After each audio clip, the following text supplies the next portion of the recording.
back with another video. I just want to take you guys through my morning routine as a basketball player and coach. I do still call myself a player because I'm out there, I'm practicing moves. I'm trying to get better at what I'm doing still so that I can explain things in the best way possible to any of the players that I coach or train with. So I do still consider myself a player and a coach. So this is kind of what I've been doing for the last couple of weeks since I've been in quarantine. And I usually do something similar to this on a daily basis just to make sure that I'm learning every day. I'm out there practicing, I'm executing on the game plan that I've written for myself in terms of workouts, film study like you're going to see in a second, nutrition, all that. So I want to take you through a little morning routine that I think will help anyone who's trying to become a better basketball player. All right, so the first thing I like to do in the morning is to hop on the computer and watch some game film. So I always make sure that I know what I'm looking for. What am I going to be studying that day? So today I wanted to take a look at Sabrina Ionescu and her ability to make reads off of ball screens. So here I'm just looking at exact plays of when she's coming off ball screens and how she reads them so that I can learn myself on how to perform the moves and then effectively teach them to my players or people that I'm training. So you'll see here she's one of the best coming off ball screens. Again, now, like, this is a different example. If you don't have access to Synergy, the program I was using before, you can go onto YouTube. This is how I did it when I was in high school, middle school, growing up. Find your favorite player. You know, this is Elena Deladon. Type her name in, right? Get highlights of her and just watch on YouTube all of their clips and try to emulate their game. Here's Klay Thompson, for example. Learn how to shoot with Klay Thompson. There's so many YouTube videos. You have to use the resources that are available to you. If you don't study the game, then you're not going to get better. You can't just practice outside. You got to do the work on the mental side as well.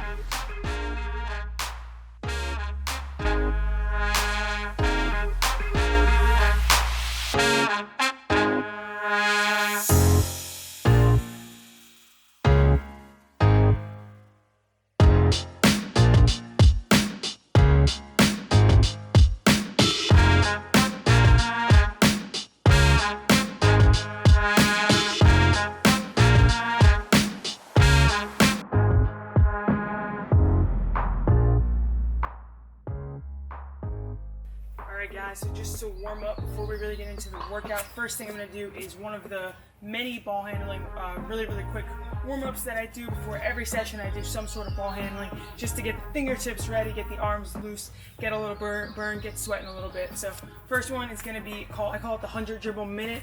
We're varying the moves that we're doing in this one though. So we're going to go with one ball, but we're going to do 20 reps of each series, 10 with our right, 10 with our left. So the first one is going to be low tap, so we'll go 10 with our right, 10 with our left for each one.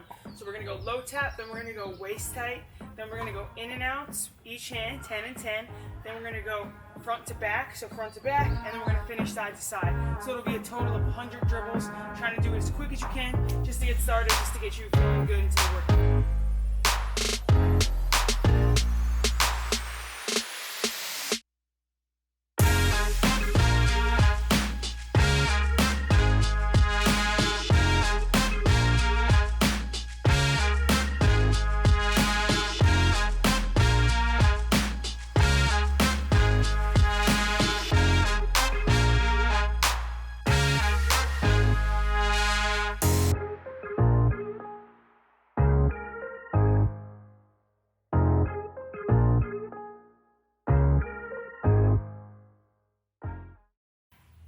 The 100 dribbles. Notice, trying to go as fast as I can. If you mess up, just pick it up and keep going. Pound the ball hard. Arms should be burning by the end of that. All right, so for the next part of our warm-up, this is kind of getting into the workout now. We're going to be warming up with some floaters and some runners right around the basket, just pounding the ball, getting it up, high off the glass, over a help defender, right? So we're not going to shoot this like a regular layup. We set our cones up a little bit further away than you would take a normal layup because, again, we're practicing floaters and runners here. We're going to mix up the finishes, so we'll go right hand on the right side, we'll go left hand on the right side, we'll go right hand, right foot, same hand, same foot, opposite hand, opposite foot. So we're going to really mix up the finishes here.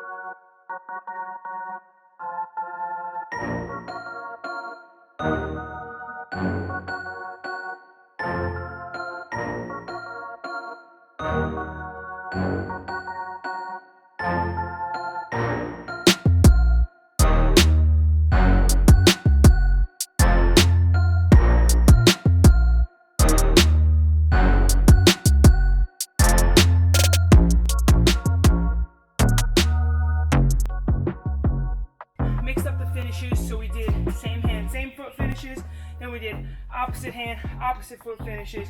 So really mix it up, because remember, a floater is not going to be right at the rim. You're going to be a little bit further out than a typical layup. So make sure that you have that mental image of where the charge circle and the lane lines are in your head.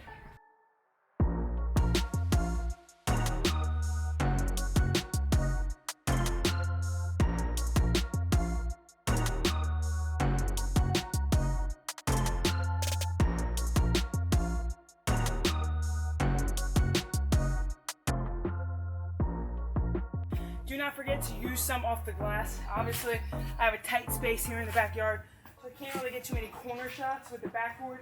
Make sure you're getting some shots off the backboard from different angles too. So for the main part of the workout, now we're going to get into some ball screen reads and finishes using our floater and our runner that we just did before. So you're going to see some combo moves. You're going to see me read ball screens and see which decision that I should make based on what the defense does. This is the number one tip I give to all high school players, is to work on your basketball IQ. What are you going to do on a ball screen if the defender goes under the screen, right? Think about it. If the defender goes under, do you want to keep driving, or do you want to stop behind the screen and take a shot? It all depends on the help defense, and there's tons of situations, but you need to know the basic ball screen read. So if the defender goes under, your first thought should be to shoot the basketball.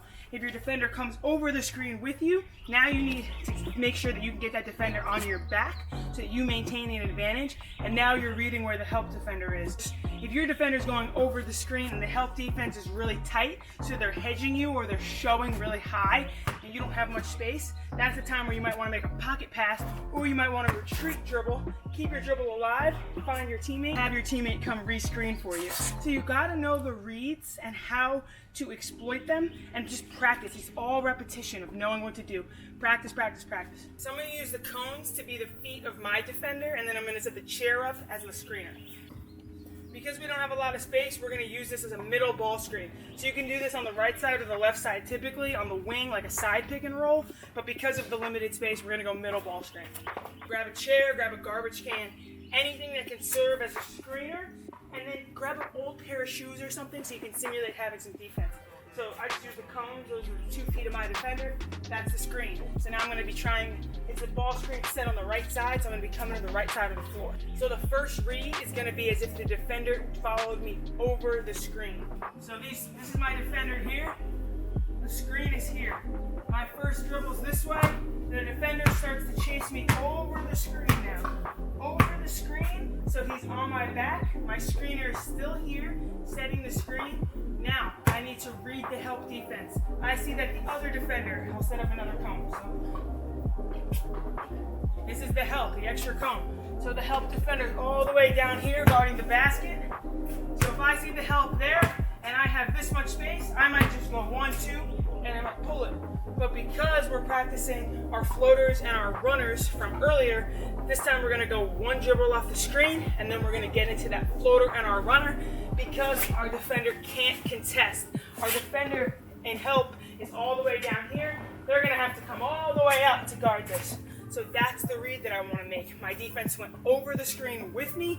The help is sagging and is really low. So now you need to occupy this space, this free space, to be able to get your shot off. While remember, your defender's still recovering. So you got to be able to be quick and decisive to make these moves work. So ball screen. Close. Ball screen. Stay tight. Stay. That's 1. We got to make 3 before we move on.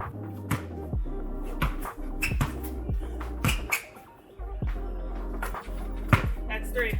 So now you would do these moves on both coming off the right side, then you switch the screen, put it on the left side so you come off the left side. This isn't a whole tutorial video, so I'm not going to go through the whole workout, but that's just a little bit of a sample. Have a focus for every workout that you wrote down earlier, and then execute.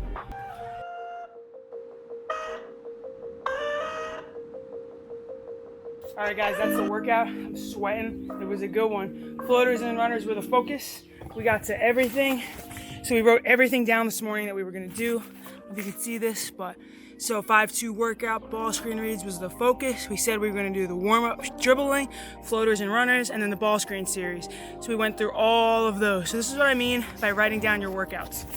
So make sure that you write down every workout, have it with you so that you're not, forgetting what you're supposed to be doing. And then afterwards, reflect on it, go through it, see how you did, what did you not like about it, what did you like, how did you shoot the ball, what do you need to work on, and check off everything that you did.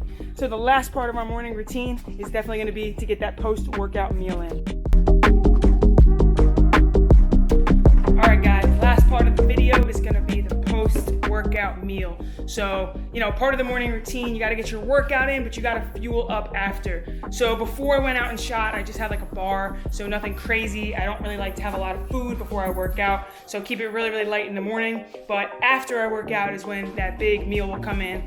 You want to get some good protein in, and obviously something that's going to fill you up. So for me, that's always quick oats. So just oatmeal with protein powder. So it's Proats is what we're gonna call it. So Proats protein oatmeal.